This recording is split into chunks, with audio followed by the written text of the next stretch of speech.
Hello everyone. ఈరోజు మనం మాట్లాడే టాపిక్ ఏదైతే ఉందో క్రికెట్ గురించి. ఎస్పెషల్లీ క్రికెట్ నాలెడ్జ్ ఉన్న వాళ్ళకి మాత్రమే కొంచెం అర్థమవుతుంది. టాపిక్కి వెళ్ళడానికి ముందు ప్లీజ్ సబ్స్క్రైబ్ చేయండి. మనం ఒక నీతి వాక్యం గురించి మాట్లాడదాం ఇప్పుడు.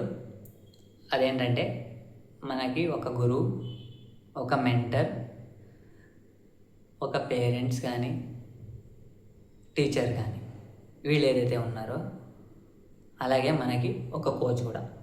అది ఏదైనా అయ్యుండొచ్చు గేమ్స్.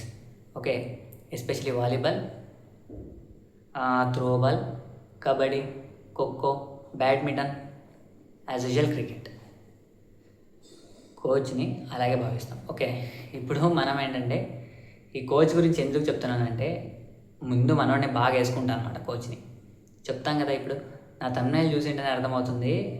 పైన టెక్స్ట్ ఉంటుంది అనమాట, అది కాక్రోచ్ అని మీనింగ్. ఎక్కువ కన్ఫ్యూజ్ అవ్వకండి.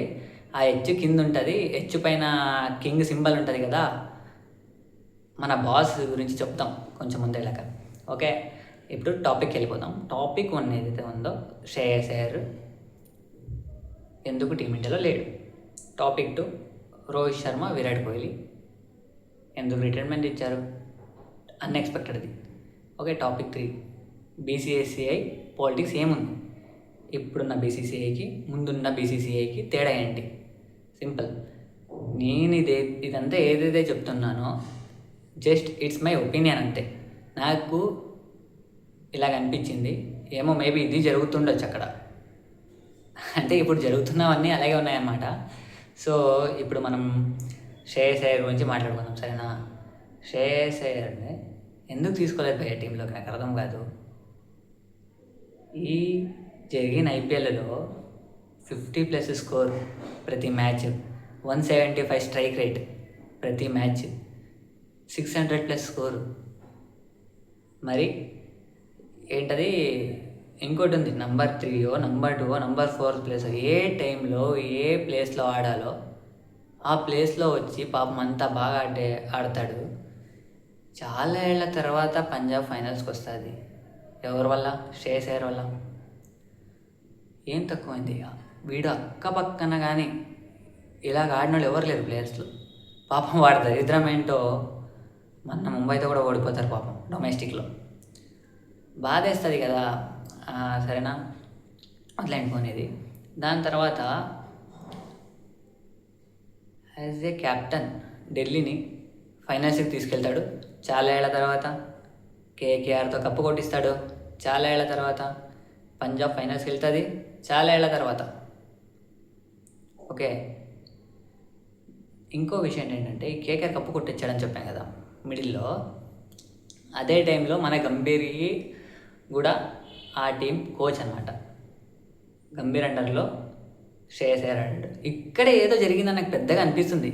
ఎందుకంటే ఇప్పుడు చూడండి, హర్షిత్ రాణా, రింకు సింగ్ ఏమాత్రం ఫామ్లో లేని వాళ్ళు ఇప్పుడు కేకేఆర్లోనే ఉన్నారు. వాళ్ళిద్దరు సెలెక్ట్ అవుతారు టీమిండియాకి. ఆ ప్లేస్ నుంచి కేకేఆర్ టీం నుంచి పంజాబ్ వచ్చేస్తాడు శ్రేయస్ అయ్యర్. సెలెక్ట్ అవ్వడు. ఎందుకు కేకేఆర్లో లేడు అన్న వల్ల తీసేశాడో, మరి దేనికి తీసేశాడో నాకు అర్థం అవ్వట్లేదు. మీరే ఆలోచించండి. హర్షిత్ రాణా కన్నా మంచి బౌలర్స్ మన ఇండియాలో లేరా? వాడు కూడా మంచి బౌలర్ లేదనట్లేదు, స్పేస్ పడేవాళ్ళు ఉంటారు కదా. సరేనా, గొడవలు పెట్టుకునే వాళ్ళని సెలెక్ట్ చేస్తున్నావా నువ్వు? నాకేమో అర్థం అవ్వట్లేదు. ఆ విషయానికి వస్తే మళ్ళీ ఇది చూడండి, ఎవరు, రింకు సింగ్ ఈసారి ఐపీఎల్లో ఏమన్నా ఆడా? పర్ఫార్మెన్స్ ఉందా? వాళ్ళిద్దరికన్నా మనోడు బెటరే కదా శ్రేయస్ అయ్యర్. ఓకేలే, హర్షిత్ రాణాని పక్కన పెట్టండి, బౌలర్ అనుకోండి. రింకు సింగ్ కన్నా పర్లేదు కదా, పర్ఫార్మెన్స్ ఇచ్చాడు కదా. రింకు సింగ్ బాగా ఆడట్లేదు అని చెప్పట్లేదు, ఈసారి జరిగిన ఐపీఎల్ గురించి చెప్తున్నాను నేను. సరే, చాలా బాధేస్తుంది అనమాట శ్రేయస్ అయ్యర్ గురించి వింటే. ఇది శ్రేయస్ అయ్యర్ పరిస్థితి. మొన్న సెలెక్టర్ ఏమంటాడు, with respect of Shreyas Iyer. Respect ఎందుకురా, నువ్వు సెలెక్ట్ చేయనప్పుడు బాధ పడినోడు తెలుస్తుంది. ఎక్కడో కూర్చుని మాట్లాడతారు కదా, వాడికి తెలియదు. సరేనా, ఇప్పుడు ఇది శ్రేయస్ అయ్యర్ గురించి.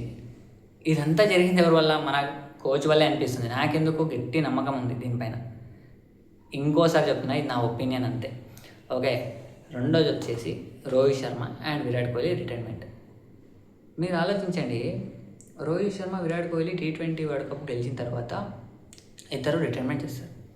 వాళ్ళు అనుకుంటారనమాట, ఓకే T20లో కప్పు గెలిచారు, వాళ్ళు చేయాల్సింది చేశారు, మాట్లాడుకున్నారు, రిటైర్మెంట్ ఇచ్చారు, వాళ్ళ హ్యాపీనెస్ అది. ఓకే, టెస్టులో వీళ్ళిద్దరు రిటైర్మెంట్ ఇస్తా అని ఎప్పుడూ చెప్పలేదు. ఎస్పెషలీ CWC మ్యాచ్లో రోహిత్ శర్మ ఫస్ట్ మ్యాచ్ వెళ్ళాడు ఏదో పర్సనల్ ఇష్యూస్ వల్ల. ఆ మ్యాచ్ భయంకరంగా నెగ్గేస్తారు మన ఇండియా వాళ్ళు.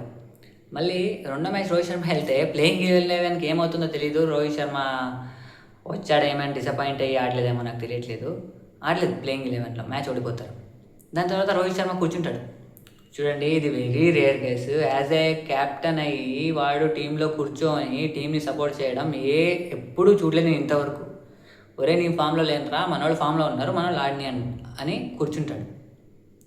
సరేనా, రోహిత్ శర్మ అలాంటి మంచోడు మనిషి అయినా అలాంటోడు, సరేనా. దాని తర్వాత ఇంటర్వ్యూ చేస్తుంటాడు, చెప్తాడు, నేను టెస్ట్కి ఇప్పుడు రిటైర్మెంట్ ఇవ్వట్లేదా, నేను ఎక్కడికి పోవట్లేదు, నేను ఇక్కడే ఉంటా అంటాడు. రిటైర్మెంట్ ఇచ్చే 1 వీక్ ముందు కూడా ఒక ఇంటర్వ్యూలో చెప్తాడు, నేను ఇండియాలో ఇప్పుడు ఇంగ్లాండ్ సిరీస్తో బాగా పర్ఫార్మెన్స్ చేయాలి, ఇండియాని కొంచెం నెక్స్ట్ లెవెల్ తీసుకెళ్దాం అనుకుంటాను అంటాడు. అలా చెప్పి 1 వీక్ తర్వాత ఎంత సింపుల్గా అంటే ఇన్స్టాగ్రామ్ స్టోరీలో పెట్టి మళ్ళీ రిటైర్డ్ అవుతాడు. అరే అది చూసిన తర్వాత ఎంత బాధేస్తుందంటే అదొద్దులేయండి. దాని తర్వాత కోహ్లీకి ఏమైందయ్యా,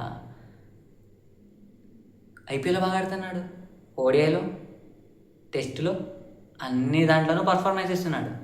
కొన్ని రూమర్స్ అయితే వస్తాయిలేండి ఈయన రన్ రేట్ గురించేమో, అవన్నీ పక్కన పెట్టండి, ఆడాలి కదా, మెయిన్ ఏదో ప్లేయర్ అని ఆడాలి కదా అందరు డౌన్ అయినప్పుడు. ఓకే, విరాట్ కోహ్లీ గారు అంత బాగా ఆడి అక్కడి వరకు వస్తే 1 వీక్ తర్వాత రిటైర్మెంట్ ఇచ్చే పరిస్థితి ఎందుకు వస్తుంది కోహ్లీ గారికి? ఆలోచిస్తున్నారా మీరు ఏంటన్నా? నాకెందుకో ఇది కోహ్లీకి గంభీర్కి జరిగిన గొడవలో గంభీర్ రివెంజ్ తీసుకున్నట్టుంది నాకు. ఇదైతే డిఫరెన్స్ ఉంది నాకెందుకు ఈ మధ్య చాలా చూస్తుంటే. ఎందుకంటే నేను వీళ్ళిద్దరిది ఎందుకు టాపిక్ చెప్తున్నానంటే, నేను రోకాన్ చాలా ఫాలో అవుతున్నాను అనమాట. వీళ్ళిద్దరు నాకు చాలా ఇష్టం, చిన్నప్పటి నుంచి చూస్తున్నా వీళ్ళిద్దరిని.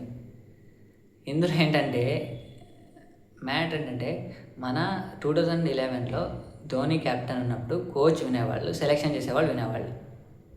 ఓకే, ఏది ప్లేయింగ్ 11 పెట్టాలో ధోని అదే ప్లేయింగ్ 11 పెట్టేవాడు, నో కాంప్రమైజ్.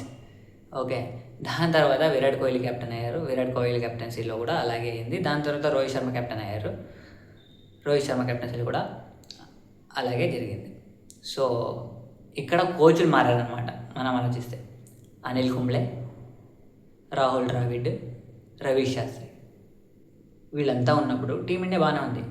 వెన్ గంభీర్ వచ్చాడో యాజ్ యూజువల్ టీంలో చాలా చేంజెస్ వస్తున్నాయి.